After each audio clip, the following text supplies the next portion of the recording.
Resulullah'ın amcasıydı, gözü bebeği baş tacıydı. Tüm melekler duacıydı, Hamza da göçtü dünyadan. Tüm melekler duacıydı, Hamza da göçtü dünyadan. Resul deyip ağlayan, aşka gelip çağlayan, Resul deyip ağlayan, aşka gelip çağlayan, ciğerimi dağlayan, ciğerimi dağlayan. Ebu Bekir de göçtü dünyadan, Ömer de göçtü dünyadan, Osman da göçtü dünyadan, Ali de göçtü dünyadan.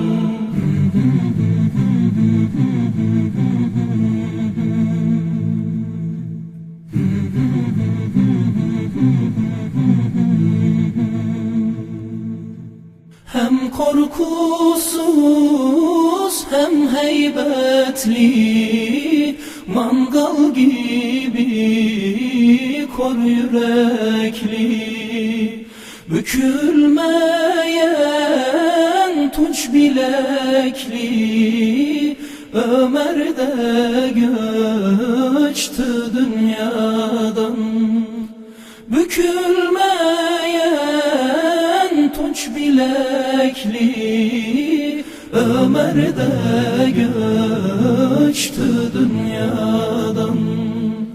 Resul deyip ağlayan, aşka gelip çağlayan, Resul deyip ağlayan, aşka gelip çağlayan, ciğerimi dağlayan, ciğerimi dağlayan.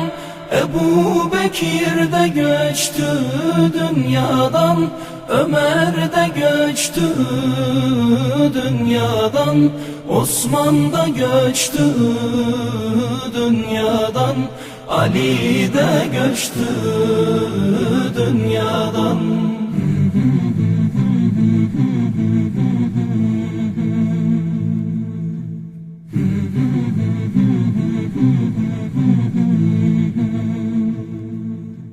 Tüm meleklerin misali, peygamberlerin emsali, edep ve hayat imsali, Osman da göçtü dünyadan.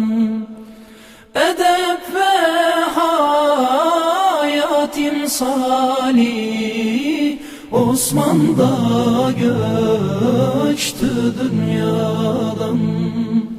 Resul deyip ağlayan, aşka gelip çağlayan, Resul deyip ağlayan, aşka gelip çağlayan, ciğerimi dağlayan, ciğerimi dağlayan.